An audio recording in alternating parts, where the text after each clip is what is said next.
भारत विरोधी कोई वक्तव्य बर्दाश्त नहीं होगा। राष्ट्रद्रोहिता की श्रेणी में आता है, तो निश्चित रूप से उस पर कार्रवाई होगी। कि कुछ सोच समझ कर बोले, मानसिक दिवालियापन उनका न साबित हो। यूपी सरकार के उच्च शिक्षा मंत्री योगेंद्र उपाध्याय जी हमारे साथ हैं। भाई साहब, सबसे पहले तो सवाल आपके स्वास्थ्य से जुड़ा है। आप कैसा महसूस कर रहे हैं?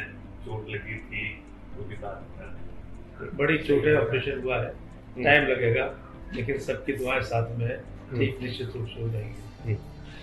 भाई साहब, नया सत्र शुरू हो रहा है, विश्वविद्यालयों में एडमिशन का भी दौर चल रहा है। इस बार नए सेशन को लेकर क्या तैयारी?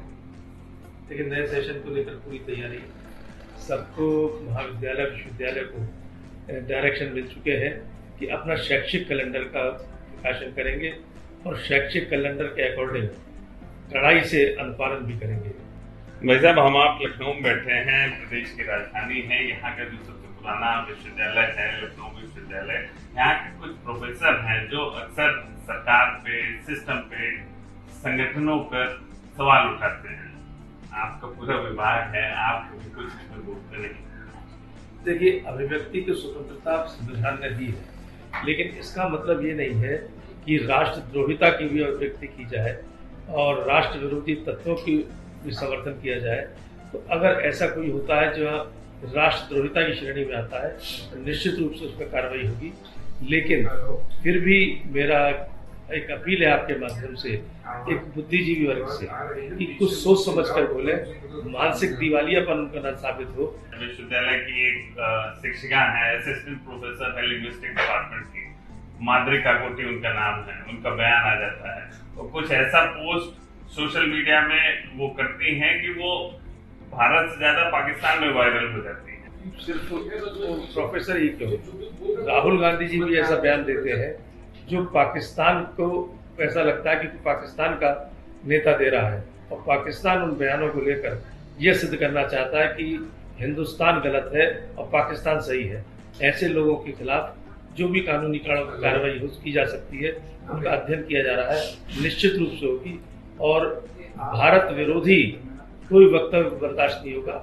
कोई सिद्धांत विरोधी वक्तव्य तो बर्दाश्त हो सकता है, लेकिन राष्ट्र विरोधी वक्तव्य बर्दाश्त नहीं। माद्री काकोटी के बाद एक सौरभ बनर्जी प्रोफेसर थे, वो शायद एडहॉक के प्रोफेसर हैं। उसके बाद अभी हाल ही में हिंदी विभाग के प्रोफेसर हैं रविकांत जी। उन्होंने सीधे तौर पर ये कहा कि जो सोनम रघुवंशी जैसे मामले हैं वो आरएसएस के ऊपर हैं, कहीं ना कहीं आरएसएस को टारगेट कर दिया। मेरे ख्याल वो आरएसएस को ना समझते हैं, ना जानते हैं, मानते तो है नहीं, इतना तो निश्चित है, इसलिए वो ऐसे बयान दे रहे हैं। राष्ट्रीय स्वयंसेवक संघ भारतीय संस्कृति से और हिंदुत्व से जुड़ा हुआ विषय है, इसलिए ये ओछी मानसिकता के प्रतीक है जो बयान आए हैं सोनम के लिए और अन्य किसी हिंसात्मक महिला के लिए। आप तो वैसा बोल रहे हैं, लेकिन जो विश्वविद्यालय प्रशासन है कहीं ना कहीं वो पूरी तरह से बैकफुट पे आ जाता है।